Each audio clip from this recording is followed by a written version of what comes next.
안녕하세요. 장감독입니다. 우선 영상을 시작하기 전에 여러분들께 아직 목소리가 안 좋아서 이번 주 한 주만 더 목소리에 대해서 양해 부탁드린다고 말씀드립니다. 다음 주 정도면은 목소리가 정상으로 돌아올 것 같은데요. 한 주만 더 오디오가 약간 듣기 싫으셔도 재미있게 시청 부탁드립니다. 오늘 알아볼 내용은 드론의 ND 필터를 어떻게 사용하면 되느냐인데요. 기존에 만들었었던 드론 액세서리 이건 사야의 컨텐츠에서 ND 필터 설명, 종류, 구매 요령을 여러분들께 설명을 드렸었습니다. 이 영상을 보시고 난 다음에 오늘 컨텐츠를 보시면 여러분들께서도 ND 필터에 대해 완벽하게 이해하실 수가 있을 거예요. 우리가 ND 필터를 사용하는 가장 큰 이유는 자연스러운 눈으로 보는 것과 같은 모션 블러를 만들어내기 위함입니다. 이 자연스러운 모션 블러를 만들어내는 공식은 많은 분들께서 프레임수 곱하기 2라고 알고 계실 거예요. 자, 그러면 지금 보시는 이 세 영상 중에 어떤 영상이 여러분들께서 보시기에 가장 자연스러운 모션 블러인가요? 앞에서 말씀드렸던 프레임수 곱하기 2를 한 영상은 가운데 영상이었습니다. 양 옆에 영상이 확실히 차이가 난다 라고 느끼신 분들도 계실 거고 나는 세 가지의 영상의 차이를 모르겠는데 하는 분들도 분명히 계셨을 거예요. 이 세 가지의 영상의 차이가 나는지 모르겠다라고 느끼셨던 분들은 왜 그런지 설명을 드리면 비행기로 예를 들어 드릴게요. 비행기가 굉장히 빠르게 날고 있지만 우리가 땅에서 하늘에 날고 있는 비행기를 봤을 때는 그렇게 빠르게 움직이지를 않아요. 멀리서 빠르게 움직이는 물체는 실제로 우리가 봤을 때는 그렇게 빠르게 움직이게 보이지 않기 때문에 모션 블러가 잘 발생하지 않을 수가 있어요. 근데 눈앞에서 빠르게 자전거만 타고 지나가도 영상에서는 모션 블러가 발생을 합니다. 다르게 설명하면 우리가 여행을 갔을 때 드론을 높게 띄워서 광활한 풍경을 찍을 때에는 프레임수 곱하기 2를 그렇게까지 신경 쓰지 않아도 된다는 이야기입니다. 근데 많은 분들께서 나는 멀리서 광활하게 찍는 거 외에 가까이서 찍기 때문에 프레임수 곱하기 2 그리고 그때 ND 필터를 언제 어떻게 사용하는지 알고 싶어 라고 생각을 하실 거예요. 그래서 제가 오늘은 에어2S와 매빅 3 이 두 기체로 ND 필터를 어떻게 사용하면 되는지 여러분들께 설명드릴 수 있도록 하겠습니다.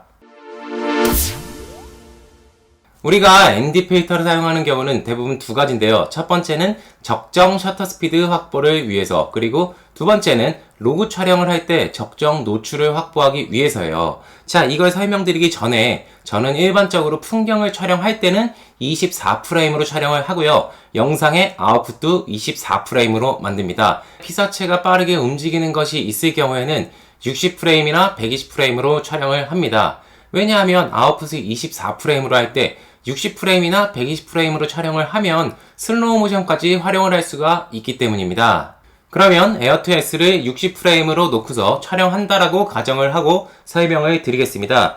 지금 보시는 것처럼 일반적으로 우리가 ND 필터를 구매를 하게 되면 4, 8, 16, 32가 있는데요. ND 필터 숫자가 올라갈수록 어둡기 때문에 날씨가 더욱더 맑은 날, 밝은 날 써야 된다고 생각해 주시면 될 것 같습니다. 에어2S 같은 경우에는 대부분 16에서 32를 많이 사용하고요. 매빅 3 같은 경우에는 8에서 16을 가장 많이 사용합니다. 자, 그리고 근데 나는 어떤 날 어떻게 써야 되는지 모르겠어 라고 생각하실 수가 있어요. 그럴 때는 땅에서 하늘의 밝은 곳을 카메라를 향하게 한 다음에 ND 필터를 대본 다음에 셔터 스피드가 어느 정도 맞는지 확인하시면 됩니다. 자, 그런데 4, 8, 16, 32 이렇게 띄엄띄엄 있는 ND로는 정확하게 에어2S 같이 고정 조리개는 완벽하게 프레임수 곱하기 2를 셔터 스피드로 확보하지 못할 가능성이 굉장히 높습니다. 그러면 셔터 스피드를 움직여야 돼? ISO를 바꿔야 돼? 라고 고민하실 수가 있어요.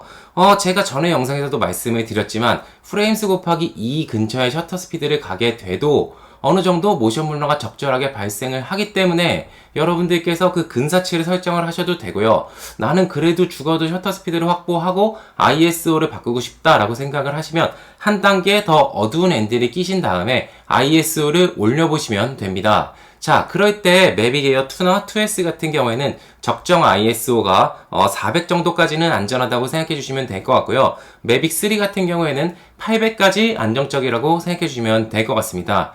그러면 매빅 3 같이 가변 조리개인 경우에는 ND 필터를 어떻게 장착하면 되는지 알려드리겠습니다. 매빅 3 같은 경우에는 가변 조리개이기 때문에 아까 앞에서 말씀드렸던 것처럼 하늘을 본 다음에 대략적인 ND 필터를 장착을 합니다. 그리고 항공 촬영에서는 대부분 조리개를 5에서 7을 많이 사용하는데요. 여기서 조금 더 플러스 마이너스가 돼도 상관없습니다.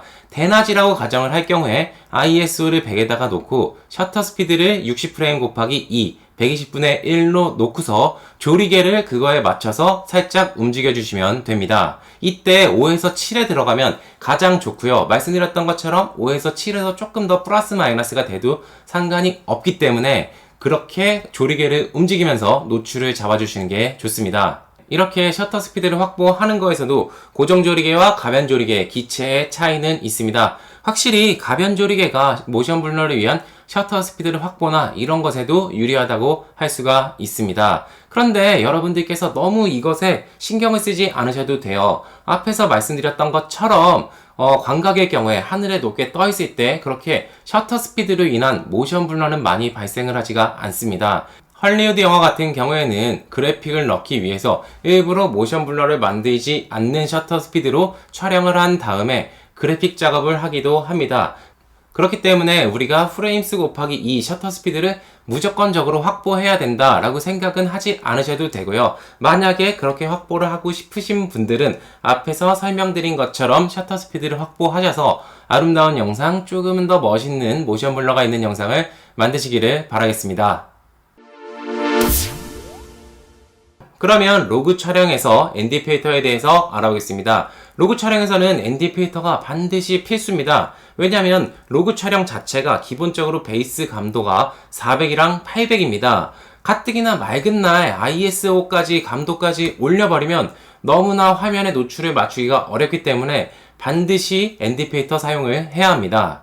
사용법은 앞에서 설명드린 거하고 동일해요. 사실 ND 필터가 로그 촬영이라고 다르게 사용하지는 않는데 일반 촬영보다는 ND 필터가 하나씩 뒤로 간다라고 생각을 하면 될 것 같습니다. 일반적인 촬영에서 8을 사용했다면 로그 촬영에서는 16을 사용하고 일반적으로 16을 사용했다면 로그 촬영에서 32 정도를 사용하시면 됩니다. 로그 촬영 같은 경우에는 화면이 뿌옇게 보이기 때문에 여러분들께서 정노출을 맞추기에 굉장히 애를 먹이실 수가 있어요. 이럴 때는 컬러 어시스턴트를 키거나 히스토그램을 활용하시면 되는데요. 컬러 어시스턴트는 기본적인 럿이 들어가 있는 거라고 생각을 하셔서 그것을 보시고 정노출을 맞추셔도 되고요. 저 같은 경우에는 히스토그램을 많이 이용을 하기는 합니다. 자, 그런데 오늘 C로그, D로그 이런 로그 촬영을 어떻게 하는지까지는 설명을 드리지 않을 거기 때문에 다음 시간에 히스토그램 보는 법하고 로그 촬영에 대해서 어떻게 하면 되는지 여러분들께 설명드릴 수 있도록 하겠습니다. 오늘은 여러분들하고 같이 ND 필터를 어떻게 사용하는지에 대해서 알아봤는데요. ND 필터에 대해서 더 궁금하신 내용이 있으시거나 추가적인 영상이 이런 게 제작이 됐으면 좋겠다 하는 내용이 있으시면은 댓글로 말씀 주시기 바랍니다. 제가 오늘 준비한 컨텐츠는 여기까지고요. 다음 시간에 더 좋은 모습, 더 건강한 모습으로 여러분들 찾아뵐 수 있도록 하겠습니다. 오늘도 시청해주셔서 감사합니다.